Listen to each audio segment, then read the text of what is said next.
Hey guys, welcome back to our weekly live event where we talk about finance and investing and how to basically build your own real estate empire. Now, this week, what we're going to be talking about is about how there's been significant sell-off from U.S. senators of their stock holdings, and how that's interesting that consistently senators have been selling prior to a crash and purchasing prior to a boom. Now, I'm going to be putting on here the website you guys can go to. Okay.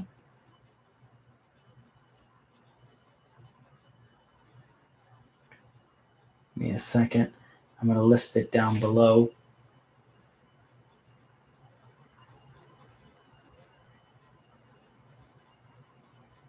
All right.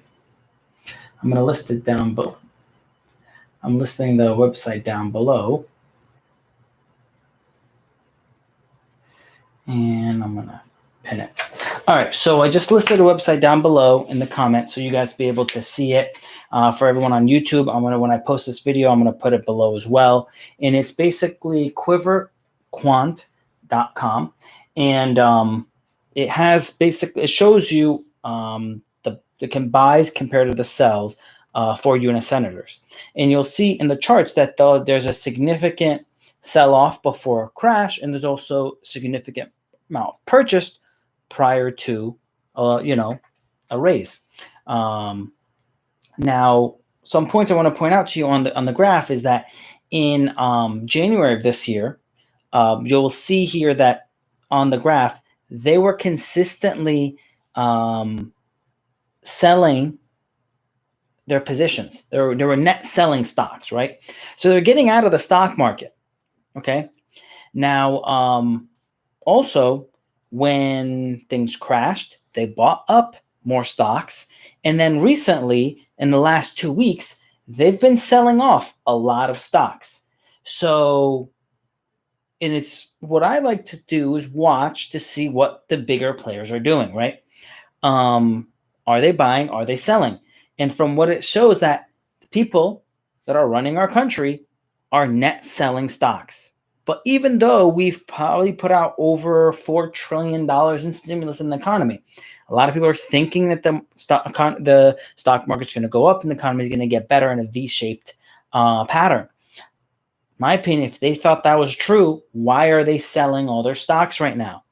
Okay, so it leads me to believe that they're thinking that there's going to be a market drop. Right? I'm thinking there's going to be a double dip in the stock market. Now, I already thought that before I saw this chart, but it only helps solidify my thinking that we're going to have a double dip in the stock market and that we're also going to have a dip in the housing market.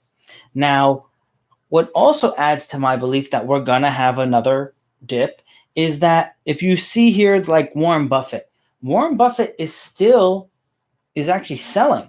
Right? And normally Warren Buffett loves to buy during a down market, but he's not buying, really. He's really selling. He's selling a lot of his stocks, and he still has, I think, almost $140 billion in cash. And usually he uses all this cash he has, 1/3 of his positions in cash right now. He uses this cash to buy great deals. Well, if it was such a great time and there's all these great deals, how come Warren Buffett isn't buying right now too? I believe Warren Buffett, the senators, and all the other big players are raising cash. It's in the news that they're doing it. In addition to them raising cash, they're waiting for the market to go down again. I believe that they think, like I think, the market's going to have a double dip and that there's going to be a great buying opportunity to come. And that buying opportunity is going to come in what I believe is going to be a second dip in the stock market, probably around July or August of this year, and that there's going to be a significant drop also in 2021. Like, it's going to be a long tail of the market going down, and that the housing market is going to also go down around that time in about 12 months to now, when all of the forbearances is over. People aren't able to push off paying the mortgage payments, after 12 months, if they can't push it off anymore, they're going to get foreclosed on. I had a question asked to me in the DM saying, hey, I would like to leave one job, and I left one job and took another job, but that job is far and I want to quit and I want to go on unemployment. And because, I don't want to risk the opportunity of getting sick. That's my reasoning. And I said, okay. I said, but just be sure you want to do that, because if you do that, there's a possibility that you won't be able to qualify for a loan when you want to buy a property. And he said, why? I said, well, if you're out of work for a month and you're on unemployment, you're going to have a gap in your work history, especially if you don't go back to that job. If you're job hopping through jobs, you're not going to be able to show the consistency of income that's required to get approved to get a loan. So it could cost you. He's like, well, he then said, he's like, well, don't you think that they're going to be able to look past that given the market circumstances? I said, they could look past it given the market circumstances. They could look past this and cut you a break, basically. But that's not guaranteed. Lending is not like the government giving out the money. Even though the government is subsidizing a lot of these mortgages, they don't just give freebies out there, right? In the lending world. If they don't think you're going to be able to consistently pay the loan, they're not going to give you the loan.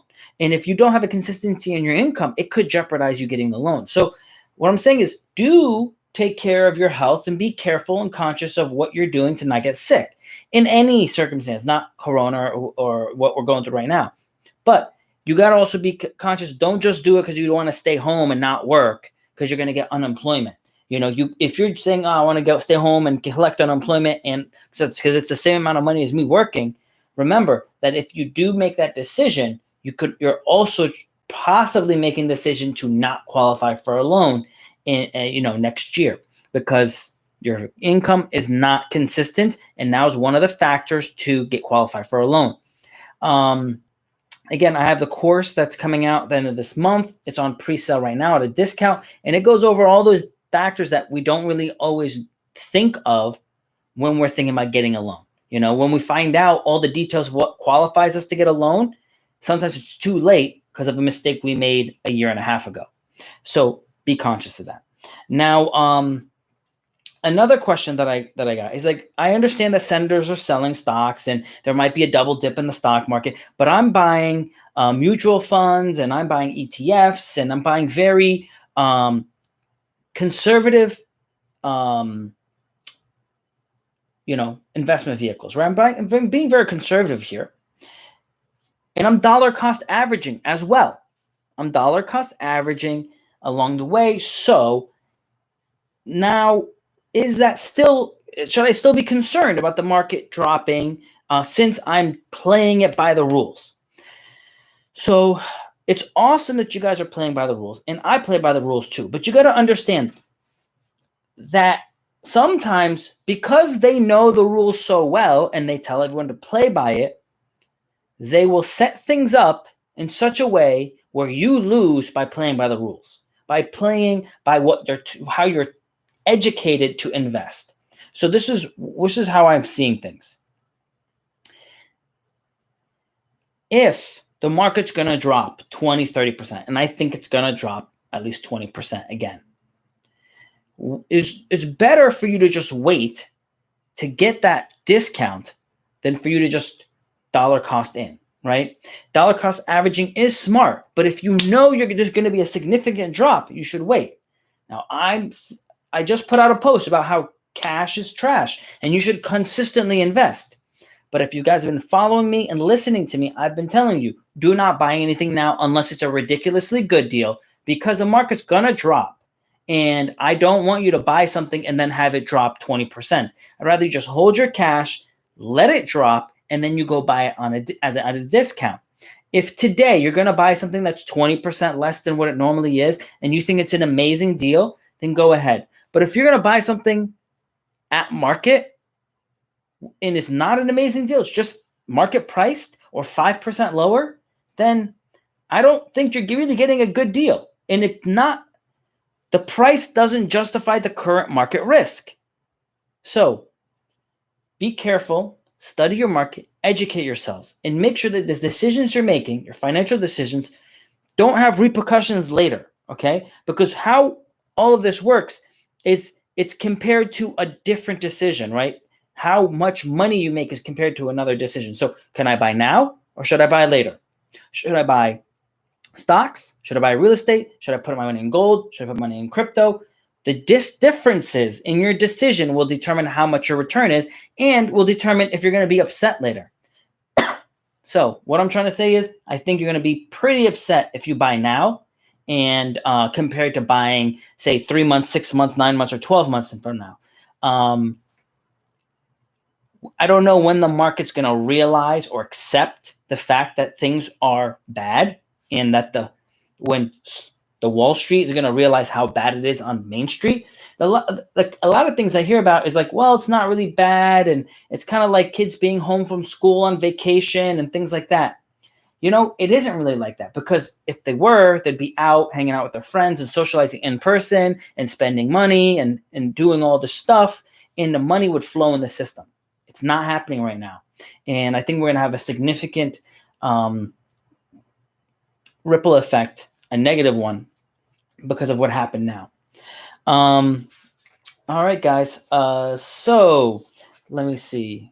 We talked about where you can find the link, which is Curve Quant, and what you can search is Senator Sentiment versus S&P 500. That's another thing you can search on Google, and you'll be able to find the chart that way as well.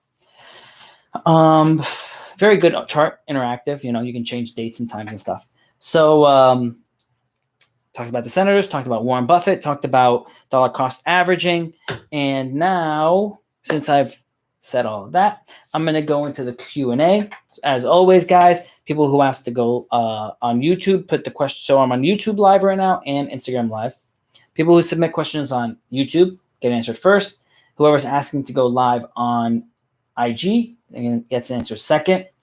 The questions in IG get answered third, and then people submitting questions in the DM get answered fourth.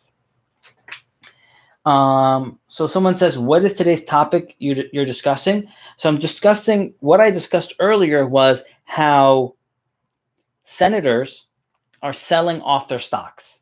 There's a significant amount of stocks being sold off by senators. And historically, they've sold their stocks prior to a crash, and they've bought a lot of stocks prior to a rally. And it is not illegal for a senator to inside trade. So what it means is this is if a senator hears information from people in power, CEOs or anything like anybody in power, influence, and they make decisions, they buy, they sell, it is not illegal for them to do that. Now, if you're in the business world and you do that, that's illegal. You can go to jail for that. But as a senator, there is no law that says you can't do that. So they've historically bought before it rallies and sold before it dips. So which tells me, hey, if they're probably getting fed this information, it's good for us to know that same information to avoid those problems. So on YouTube, Chad says, we'll go on to YouTube. Let's see what Chad has to say. Hey, thank you for another great informative video. Looking forward to it. Thanks, Chad. Hugo says, does your course go over taxes? Yes, it does go over taxes and how taxes relating to purchasing your first and second property. Yes. Be Enlightened says, I was reading an article that stated that people who went into forbearance will not be allowed another loan or purchase another home until 12 months after being out of forbearance. Is that true? To be honest with you, I don't have that answer, because some companies could say, yes, that's true. Some companies could say, no, it doesn't matter to me. It could differ from getting a conventional loan or getting a FHA loan. All of this can differ, right? So it's not black and white to say yes or no. Could it negatively affect you? Yes, it can negatively affect you. Will it? We can't guarantee it because it's not supposed to. Let me clear that point up. It is not supposed to negatively affect you, but there's no clear answer on that.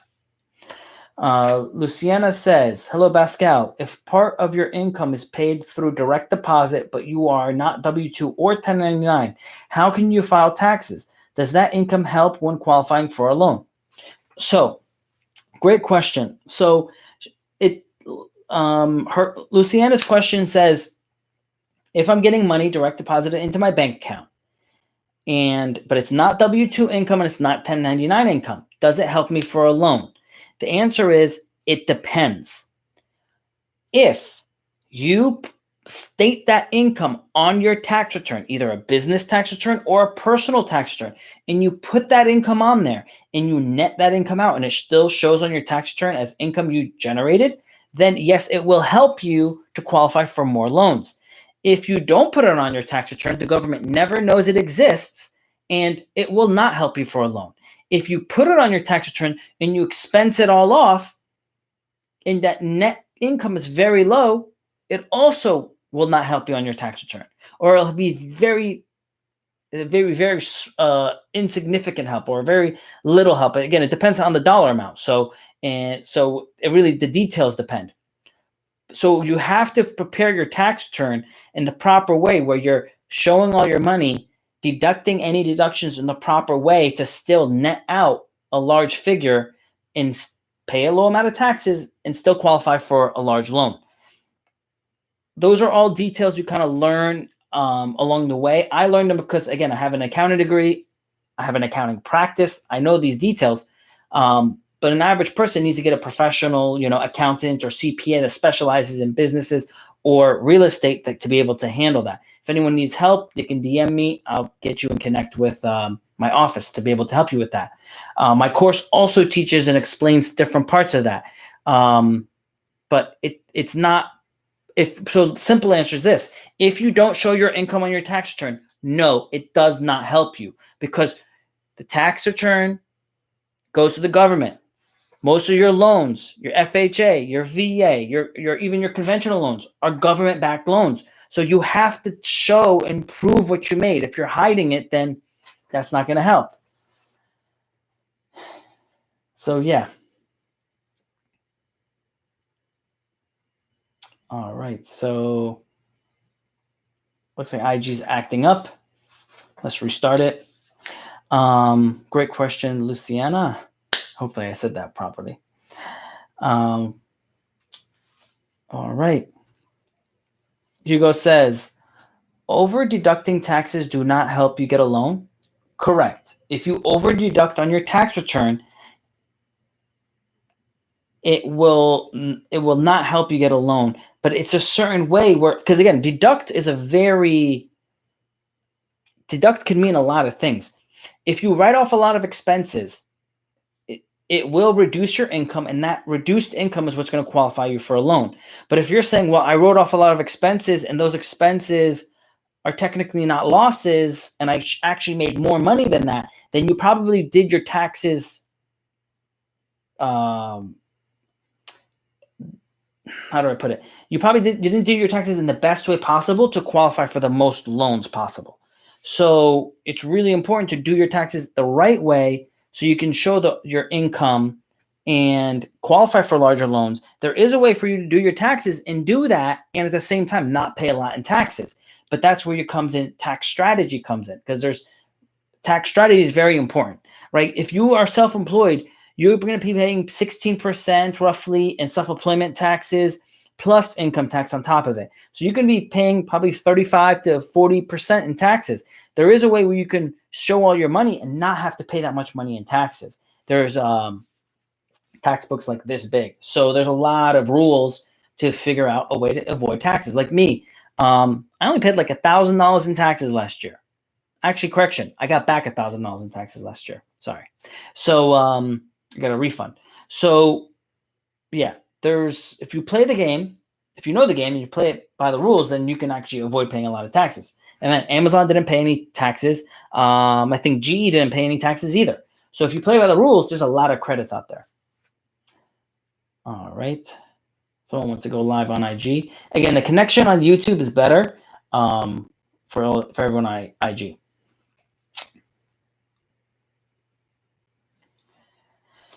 All right, and it didn't work. Yeah, IG has been acting up. How's it going on IG, guys? It just feels like it's acting up.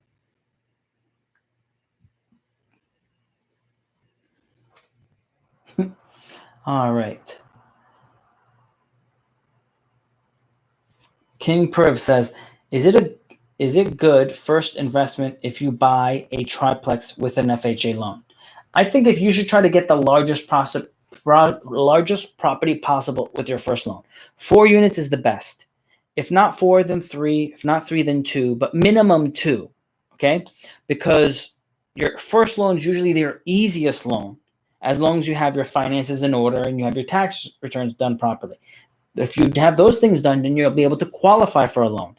If you're going to qualify for a loan, it's going to be your easiest loan to get, your first one. So try to go for a fourplex. It's going to be the best return for your money.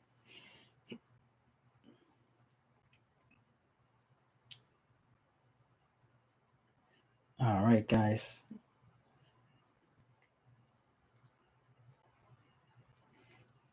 All right. Yeah, IG connection. Yeah, I got disconnected. It's a lot better on YouTube. So, all right. So, Shakri says, you pay property taxes regardless of your no rental losses and rehab costs. Yes, you pay, once you buy the property, you pay property taxes. That's flat, right? You're going to pay either way. Now, in Florida, if you live in the property, you will get a reduced amount. You'll pay a reduced property tax bill. If you are not living in the property, it's not your homestead property, then you're going to have a larger bill. King says, so is it for me to use an FHA loan for my first loan? It is beneficial for someone to use an FHA loan as their first loan. Now, again, if they have a significant amount of money and they could put down 20%, then they might not need to use an FHA loan because they can avoid PMI and they can, avoid the different fees. But normally, it is beneficial to use an FHA loan. Only put down 3.5%, even though you have more money, because either 3.5% or put down 20, one of the two. And there's reasoning why, and it's going to be a long reason for me to explain. So I'll leave that for another video. And then if say you had $200,000 or $100,000 and you bought your first property, put down 3.5% on that fourplex, and then you had extra money left over and you wanted to buy another fourplex, put down 20% on the second one. Now you used your money to buy 2 fourplexes, and now you have 8 units for that amount of money. Remember, the goal is to have as many units as possible with positive cash flow, so you can grow your wealth. And how the wealth is grown is the asset's going to appreciate because they keep on printing money, while the loan you owe is going to be worth less because the money is going to lose value. As they print more money, the dollar is worth less. So in 10 years, 20 years, 30 years, $100,000 today in 30 years only has about $10,000 in purchasing power. It depends the city you're in, right? What type of home you can get. But normally, like, for example, one of the properties I was looking at that was in 1980 was worth 300,000. 30,000 is now worth 300,000.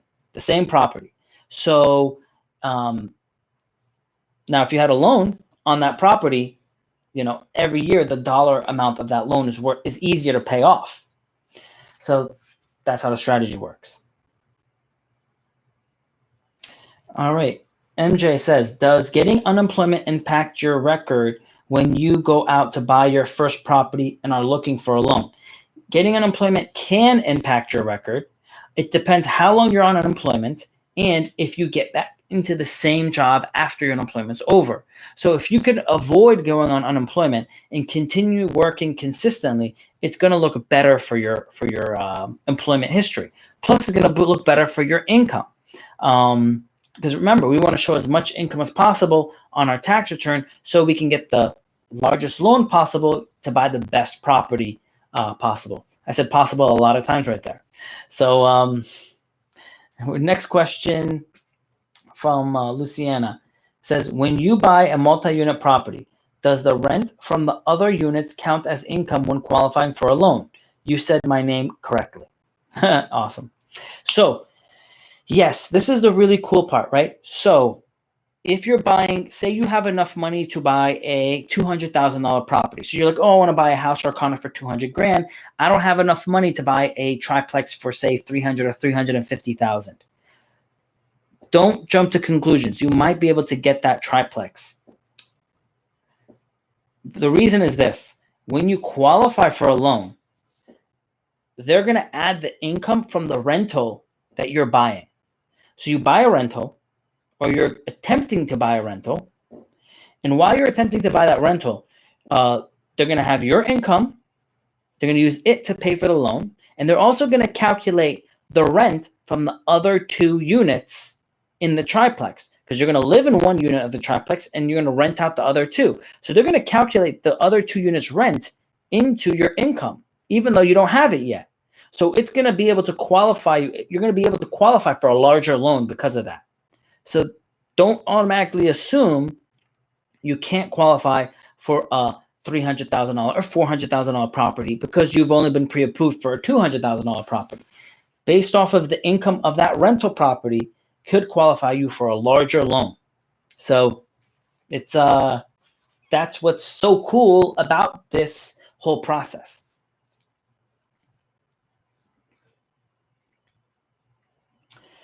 All right, next question we have here on IG says, is it possible to build a rental model that you can rent a big property with multiple units and sublet them through Airbnb in different sites in a near to tourist location? Yes, it's possible to do that. Obviously, if you're new to the game, it's going to be kind of difficult to learn all these different things at one time. So yes, I bought a large property, my Safety Harbor complex that you guys see in my videos. It's 16 units. Some of them are long-term rentals. Some of them are short-term rentals. And they're in an area that people like to come and visit, or business people like to come stay while they're doing business in Tampa.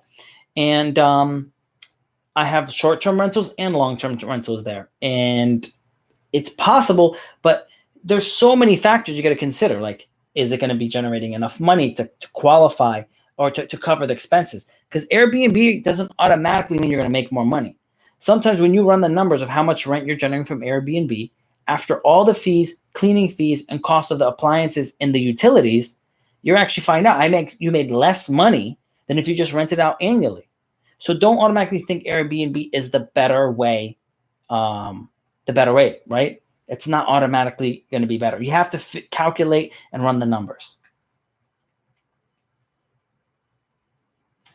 Nico says, so I literally have to double check with you if the banks don't allow me to take out enough money for a quadplex. Could you go over that again, please, in case the bank says no for the loan and we need more money for the multifamily? I don't understand your question. Can you clarify your question, Nico? Because I'm not really sure what exactly you're asking. Shakar says first year had rehab costs. So Shakar's previous question said, do I have to pay property taxes while I'm rehabbing the property? The answer is, if you own the property for the year and property taxes come due, yes, you owe property taxes. They don't care if it's rehabbed, not rehabbed, rented, you live in it. It doesn't matter to the county. The county says if your name is on the ownership of the property or your LLC owns a property, your LLC has to pay it. Now, can you defer that payment? Yes. But will you have to pay it someday for that year while it's being rehabbed? Yes. So some people will not pay it while they're rehabbing it because you have a year to pay that bill, but every month you don't pay it, it goes up how much you owe because they add interest to it. So then when they sell the property, they just pay the taxes and everything at one shot. That just means you're going to owe more money on the property taxes. All right.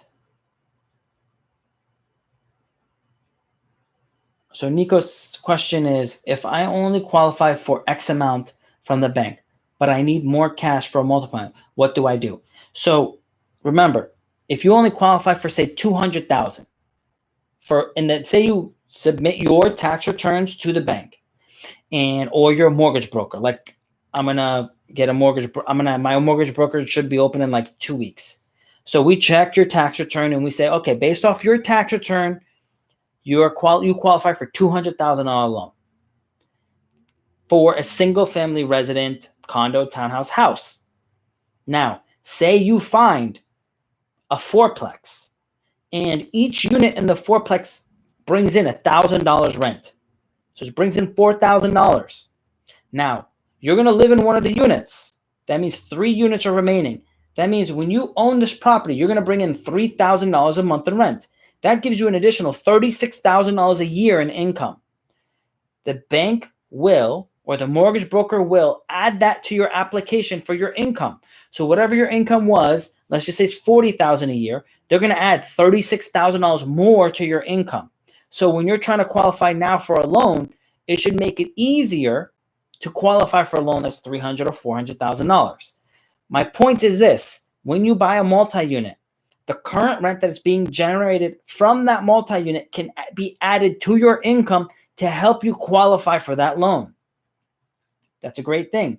Now you can buy a larger property. You can afford to buy the duplex, triplex, or quadplex. Because remember, if you bought a $400,000 property, the taxes, insurance, and mortgage payment altogether a month should be about $2,000, roughly, right? Because it depends on your state and all the many factors. But we're going to say it's roughly $200,000, $2,000 a month. Well, if you're bringing in $3,000 from rent and you're also bringing another $3,000 from your job, you got $6,000 a month coming in. It'll be pretty easy for you to afford a $2,000 payment. So now you own a fourplex. Ella says, why, Pascal, why not answering my question?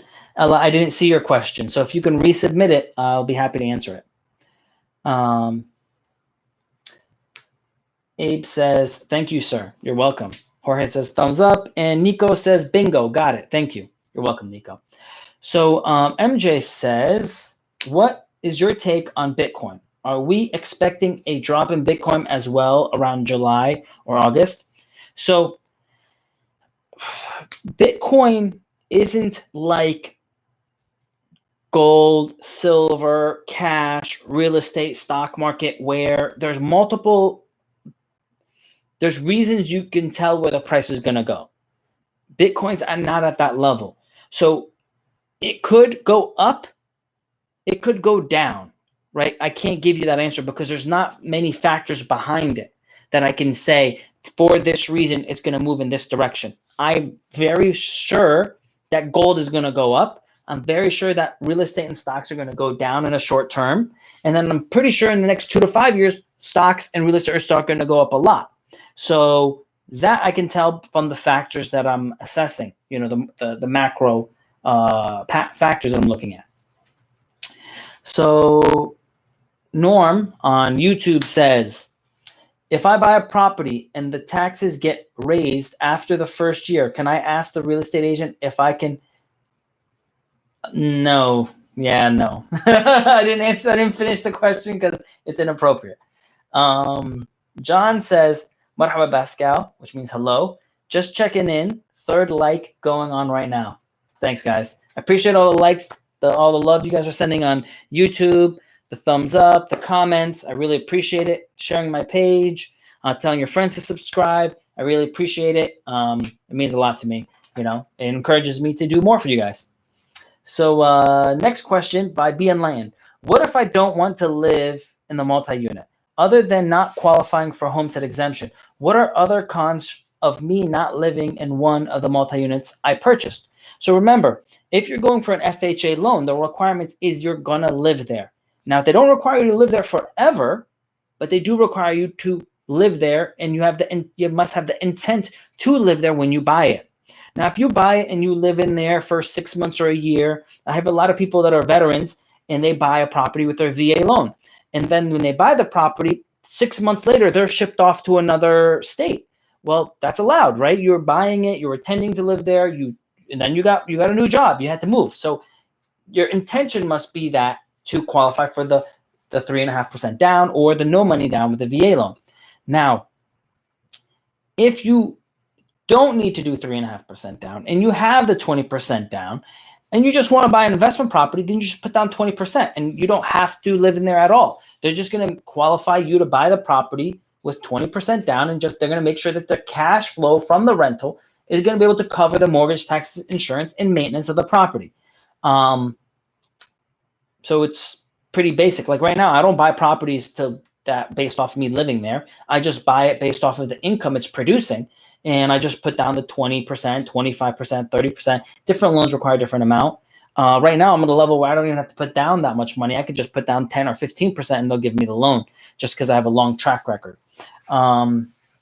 So depends on what your goals are and your plans. CJ says, Pascal, I have a shitty credit, but I have $30K cash. How can I find owner financing properties for self? So look for for sale by owner on forsalebywowner.com and see if someone's going to finance you. Right now, it's less likely because the market's really good. Normally, when the market's bad and there's not a lot of, when it's a buyer's market, it's easier to get seller's financing. When it's a seller's market, they don't have to offer seller's financing because they can get someone to buy it and they could just be out of the deal without offering financing. Some people like seller financing. And in my course, it goes over the reasoning someone would want seller financing and all the things you can say to the seller to help encourage them to give you seller financing. But it's kind of hard now because you can still sell properties pretty easy. What's the next question here?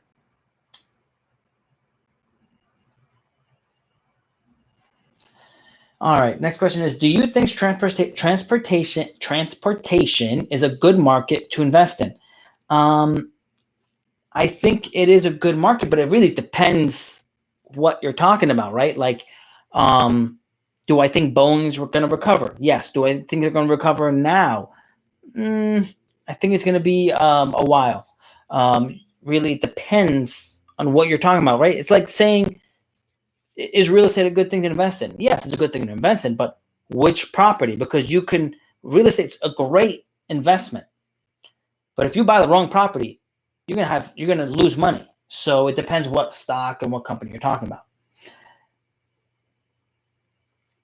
Got a question from Shakar. The question is, second year, I had 20K rental income, but 7,500 property taxes, 3.5 income tax. So take home is only 9K for the year. Is there any way to maximize take home income? Well, remember, your income tax does not reduce your income. They don't account income tax when you're qualifying for a loan. So your 20K minus the property taxes. So that's what they're going to consider.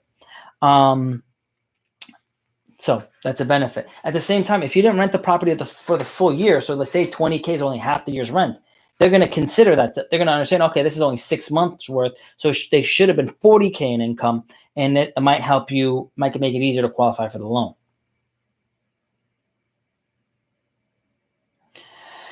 Got another question on YouTube from Hugo. It says, how were you able to get approved for a loan at 19? What did the bank lender look at? So I had 2 years of tax return with consistent income from the same source. I had cash reserves and I had credit. So I had good credit, cash, consistent income, tax returns to back it.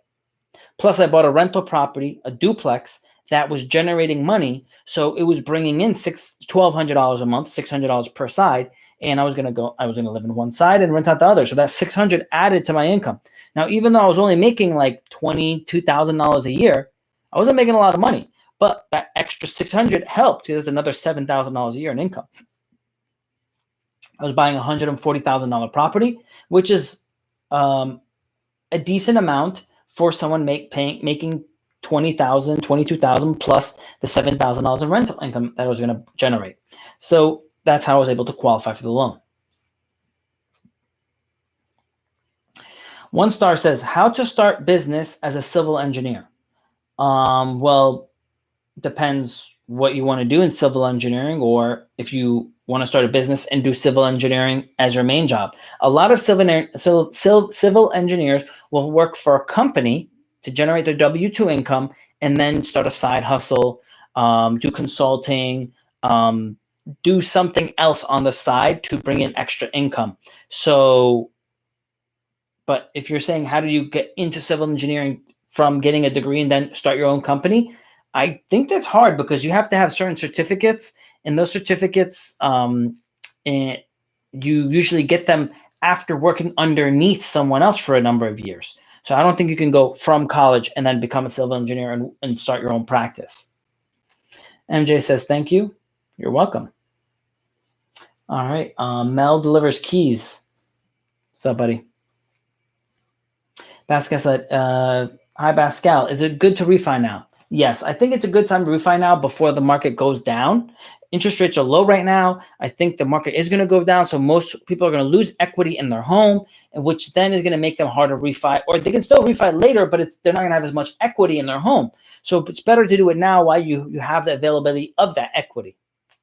Good question. What's up, Moon? So John on IG says, okay, if I buy a property with seller financing and a few months down the road, I want to buy a second property with a bank loan, will bank consider my payment to seller financing as part of my monthly expenses?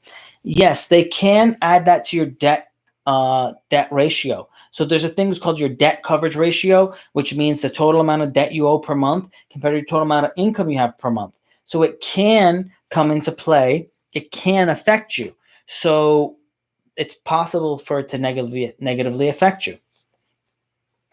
So yes, just make sure you're preparing your taxes properly and you document your income so you can show, look, this is how much my income is. It's way more than my debt, so it won't affect your debt coverage ratio. What's up, Simon? All right, guys, good questions. What other questions you guys got from me?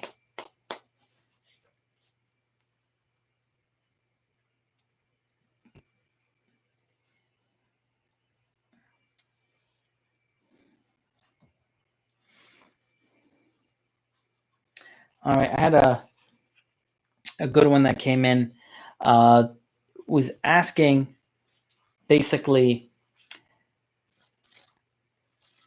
what to do when someone doesn't pay the rent, right? So if someone doesn't pay the rent, it's really important that you give them their notice immediately, because when someone isn't paying their rent, if you give them,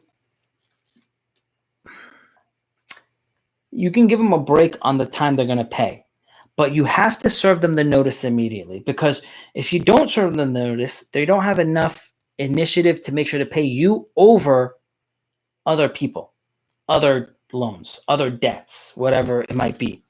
And they're going to go very far behind on paying you. And what, from my experience, they get more and more behind. Eventually, they're going to think they're so far behind that they decide to not pay you. And they'll pay other things because they're not that far behind on those other things. So they're going to choose one or two things to just give up on and just stop paying. So it's important that you give them the notice to make sure that they should pay you, and to reinforce that, hey, you didn't pay me. Here's your notice, and you have 5 days to pay me. Otherwise, I'm going to start the eviction process.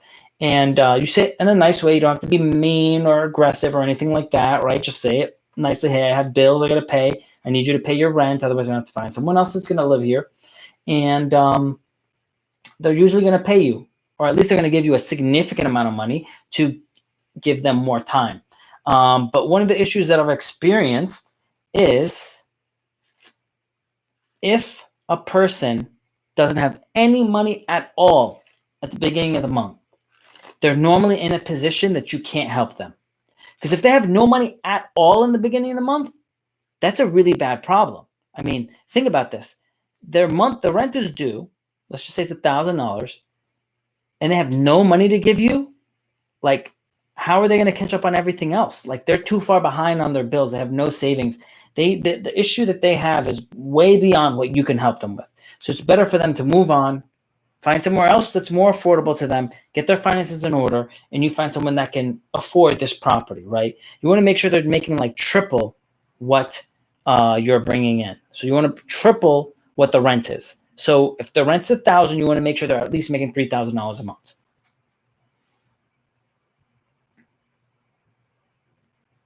MJ says, are you teaching live in your course? So my course is going to be recorded live, and I'm going to be putting in all the questions in there, and like all the Q&A, the whole Q&A in there. And then from there, if you have additional questions, you can submit your questions in, and I'll be able to answer them. Normally, what I would advise is any additional questions you have, bring them to the live event, and I'll be able to answer them because they'll be able to expand on what you learned in the course.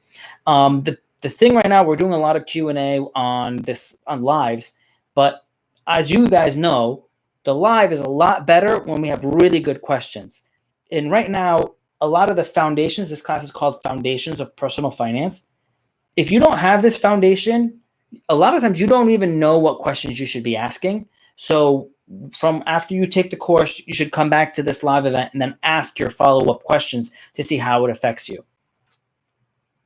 On my course, there's also an option where if you want to do, have me personally review your finances and review them and give you my feedback to say, hey, this is the areas that you need to improve to make it easier to qualify for a loan, or help you. I'll also review a couple of your deals to make sure that you're buying good deals. That's an option as an add-on. John Georges. Hey, I know. I had a John Georges go to my church, but it doesn't look like you're that John. All right, so question is, what about tenants not paying full rent amount during the COVID period, where we can't evict until July? Are you experiencing any of this? I am experiencing a little bit of it, but not a lot. Honestly, I'm pretty, I had some people that left in April, right? It's not really due to COVID. They were just around the time that they were going to leave anyway, and it just happened to hit at the same time. So we filled in those empty units. We have 2 left that are empty that we're going to be filling in basically this month. So we really haven't experienced a lot of negativity from the COVID experience. We haven't experienced a lot of vacancies because of COVID. We've had some, but not a lot. And if you happen to vet your tenants properly, you shouldn't experience too much of that issue. Another thing is, about 40% of my tenants are retired individuals on Social Security and get Section 8. So they're like 50 to 80 years old, that they get Section 8 and they get Social Security. So their money is like guaranteed coming in. The other part of my group are people that are pretty wealthy, or not wealthy, but they're very comfortable. They're not wealthy, but they're comfortable. So they're renting a place for a 1-bedroom from me for $1,400, and they have all the money in savings, right? Or all the money in investments. So they pay their rent no matter what. So that's why I kind of have 2 different markets that I go after. Some are like more affordable housing. Another one is kind of really nice luxury housing. So that way I can get both markets that can both afford my rent.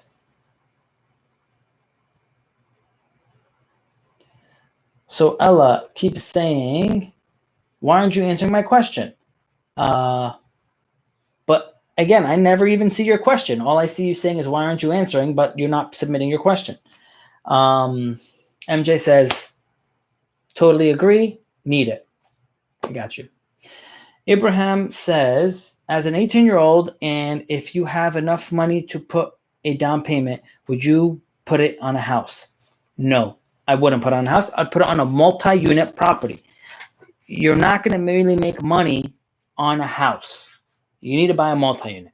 4-plex. And if you can't afford a 4-plex, try to get a 3-plex or a duplex. So if you run your numbers, you'll see exactly why I say that. It makes a lot more sense to buy a multi-unit property. Next question on YouTube from Hugo. How much in taxes do I have to pay if I made less than 10K last year? Nothing. I don't think you pay any taxes on that if you make less than 10K. you really don't pay much taxes at all until you make like over 25K. It's like very minimal. Rick says, do you think rental prices will drop in Tampa? I don't think they're going to drop. I think they'll flatten. I don't think they'll go up, except in certain markets it will go up. Like I'm still raising rents on my properties because where I'm located, the stock market and everything else doesn't really affect it that much, right? I can still raise rents. But in the lower income area, I got to keep them flat because they can't afford to really pay more. But they'll still be able to afford the prices I put them at because they're at a very comfortable price where they can afford it. So basically what it says, there's a thing in hotels that says you can't buy rate. It's a saying, meaning what that means is if you drop the price any lower, it's not going to make a difference if someone's going to pay the rent or not. Because if you dropped it 25 or 50 bucks, it won't make a difference. Because I have some properties, they're studios, the rent is $625 for the month and includes water, sewer, and garbage.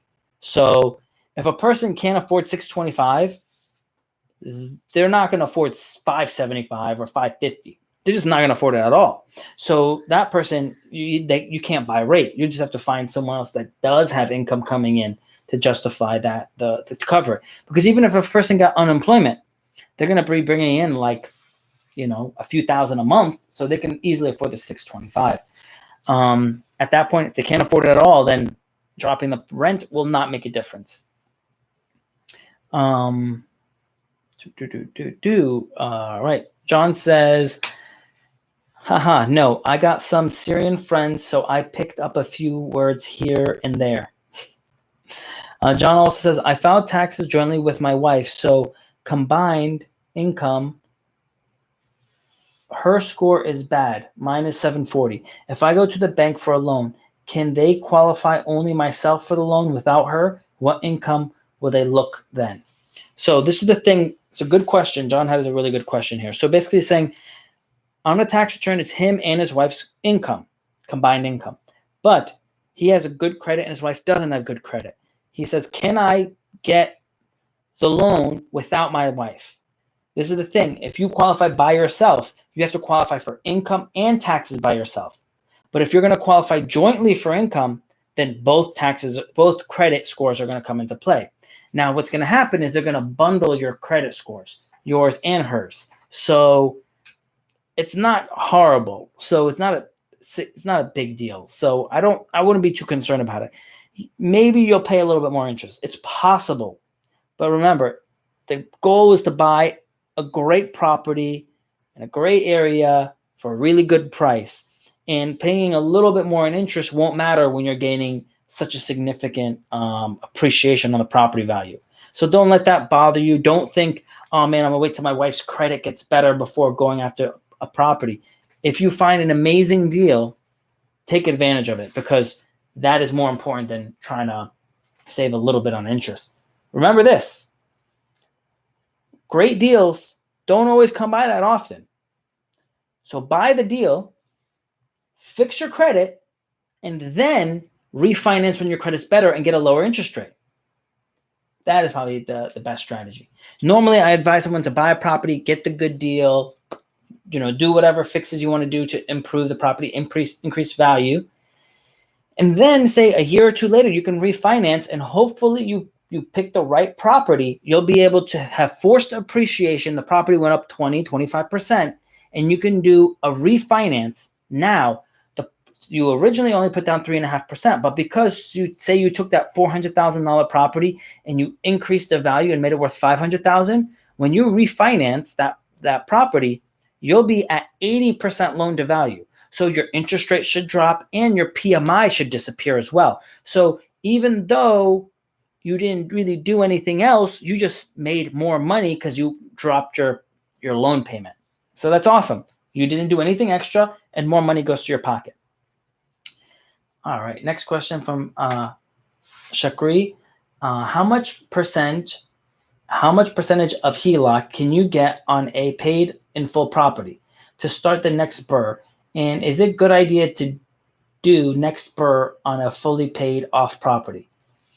So there's a couple of things that make me that that kind of like are ringing bells to me from what you're saying. One, if you get when you get a HELOC, you can go up to 100% loan to value in some states on some properties. Depends on the state and depends on the property. Getting, say, 70% shouldn't be hard at all. But again, some places will allow you to get to 100%. Now that, and using that money to buy another property is a good idea, right? Because you're going to be able to leverage it, right? Use where you're using the money from. This shouldn't matter. It shouldn't matter, is a property you're buying a good deal.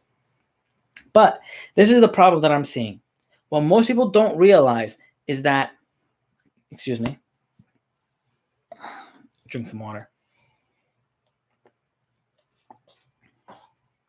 So what most people don't realize is that when the market tanks, banks will shut down your line of credit or greatly reduce the available balance on your line of credit. Okay? So say you have $100,000 or $200,000 line of credit. The bank could choose to cut it in half. So you're just about to buy a property. You are going to use the line of credit to buy the property, or when you are ready, you're going to use the line of credit to use that money to fix the property, and it disappeared. So now either you can't buy the property because that money disappeared, or you have no money remaining to do your rehab. It's kind of a tough situation to be in. So I'd be very careful. If you want to use the money, I'd probably just do a cash out refinance and take the money and use that money when you're ready, right? Because they can't take it back from you because you're locked in for like a 30-year period. Good question.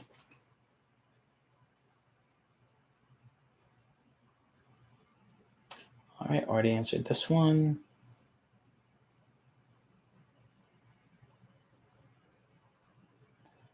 Okay, how do you find good deals? So the question is, how do I find good deals? So you have to study your market, right? Once you consistently study your market, you'll be able to figure out what is a good deal. Yeah, you really just need to study your market to find a good deal. Because what happens is when a good deal comes up, it's gone within minutes. So I found a property, went up for sale last week, and it was a really good deal. I bought it within 10 minutes of it being on the market. It was listed on the MLS. So it popped up on Zillow and Realtor and everywhere else. And when that happens, my email gets a message saying, hey, there's this property that meet your criteria. I see it and I'm like, wow, this is a great deal. Bought it. Called the realtor up, said I'm buying it, and it was done.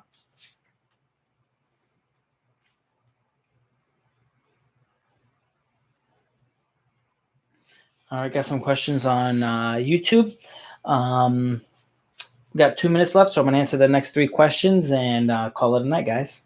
So these are the last 3 questions. If I live in a fully paid property, can I still apply for an FHA to be a multifamily? That would be pretty difficult if that property is in your name. So if that property is in your name, it will be difficult to qualify for an FHA loan because you already have a loan. This is for people that need help to buy their first loan. So yeah, it would be difficult to do that. Next question on YouTube says from John. Okay, sounds great. Thank you. When I get the quad for 3.5% down, I'm coming to your cottages and we doing Wing Chun and hitting Chick-fil-A powerlifting session. He basically mentioned everything I like doing. I do Wing Chun, I do powerlifting, and I like Chick-fil-A. Well, John, if you're in Florida, let me know because I'll be able to help you with that loan. And I'm also be able to help you get you the home insurance, the property insurance as well. And I also do taxes all over the country. So anyone that needs help with setting up their taxes and needing financial advice, just send me a DM and I'll be able to help you guys. Rick on YouTube says, if you are getting ready to rent out your property, residence, what basic upgrades should you do? So it depends. Like the largest return on investment is paint. Paint inside, paint outside, and do curb appeal.